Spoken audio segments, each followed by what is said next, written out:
Assalamu alaikum and a very good morning to all. In the name of Almighty, the most gracious and the most merciful. Let's start our today's class. Today we'll be learning about the experimental research.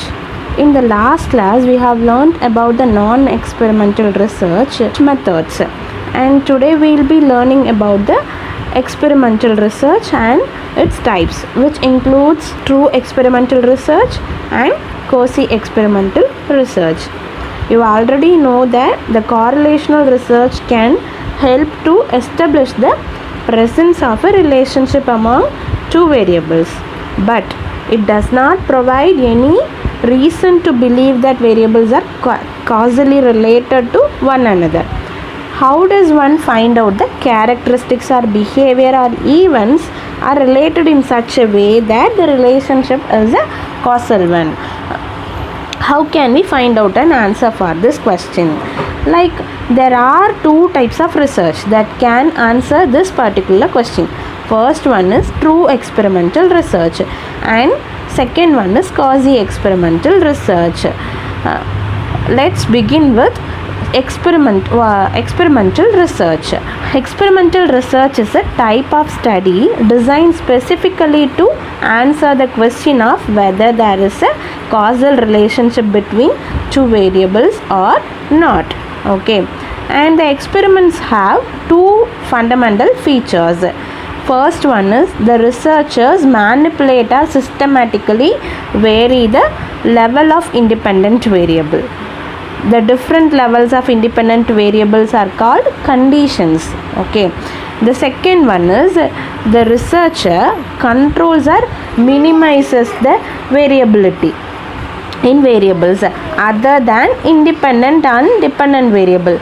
These other variables are called extraneous variable. For example, let's imagine taking two samples of same plant.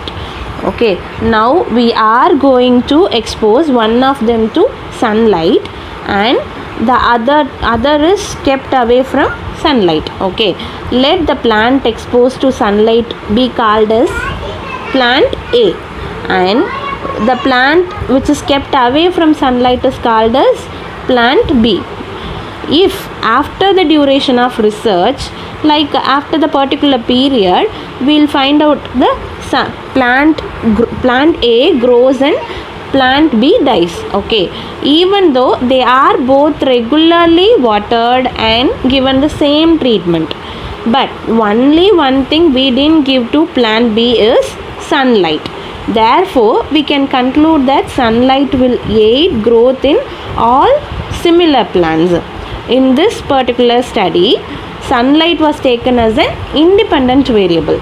The experimenter made sure that he exposed one plant to sunlight, and for the other one he didn't expose. Okay, he didn't expose that plant to sunlight. The growth of the plant is taken as an dependent variable. Okay, in order to minimize the variability, the experimenter treated both the plants in same way, like watering the plants, taking the same plant, similar plants. Okay, the plant A and plant B is two similar plants. Okay, and taking care of the plant in such a way that both get same treatment, and these are called extraneous variables. Okay, this is an example for experimental research. And the next one is sub-method of experimental research. The first one is true experimental research. It is a type of experimental design and is thought to be most accurate type of experimental research. A true experiment is also thought to be the only experimental design that can establish cause and effect relationship.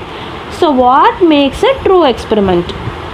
There are three main criteria that must be met in a true experiment. First is there must be a control group which won't be a subject to changes, and an experimental group which will be experiencing the changed variables. Okay, second one is a variable which can be manipulated by the researcher. And the third criteria is random distribution. What is random distribution? Means each participant must have an equal chance of being assigned to a sample group. In true experimental research, participants are assigned to groups based on some criteria. Okay, this is often called treatment variable or treatment condition. For example, if you want to study a test effect of a medicine, okay, you have find out a medicine and you want to test the effect of that medicine for reducing the anxiety in children. So what you are trying to do is you are randomly assigning the children into two groups, and for one group you are giving the medicine and for the other group you are giving the sugar balls. Okay, now you will want to look for any differences between the two groups with regard to the effect of medicine on children with anxiety. So because the assignment of group is actually determined by the researcher, and thus the researcher has the complete control over the factors to which the children are exposed. This is the ideal model for establishing the cause and effect relationship, because the researcher has clearly defined the possible cause and can keep very close tab on what is happening. And the most important is that the researcher has the complete control over the treatment. The next method is quasi-experimental research. The word quasi means similarity. Quasi-experimental design is similar to experimental, but it is not the same. The difference between two methods is the assignment of a control group. In this research, an independent variable is manipulated, but the participants of a group are not randomly assigned. Okay, we are manipulating the independent variable, but we are not assigning the participants randomly. Like we will be assigning the group participants indirectly into groups based on some predetermined characteristics or quality, like social class, gender, and the type of injury for which you are trying to test the effects. Okay, these assignment of groups have already taken place before the experiment begins. We will be dividing the group before the experiment, and the researcher has no control as who is assigned to each group. And the most important use of quasi-experimental method occurs where the researcher cannot assign people to groups and test the effects of group membership on some other outcome. For example, like researcher is interested in finding out the effects of parental unemployment on children, but he cannot ask the parents to quit the work. Rather, what he would do is like he will go and find out the families where parents are already unemployed and then conduct the research.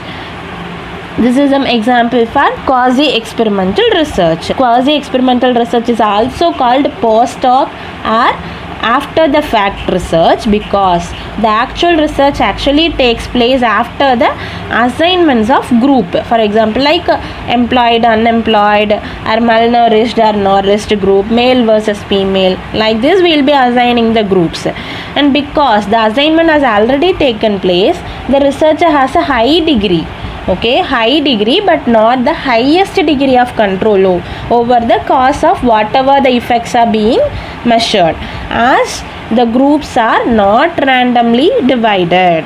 The quasi research is used in the field settings where the random assignment is either irrelevant or not required. Thus, the psychological researchers have been classified depending upon the extent to which they satisfy requirement of a scientific procedure based on the purpose for which it is undertaken. And in today's class we have learnt about the experimental research method and the types of experimental research methods, which includes true experiment, in which in true experiment there are three criteria. First one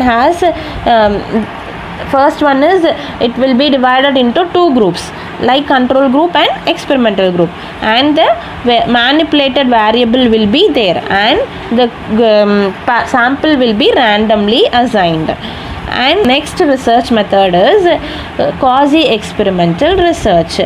Like in this, we cannot randomly assign the participants. That is the only main thing, and we don't have that much control over the treatment variable. Okay, that's it. Thank you for listening, guys.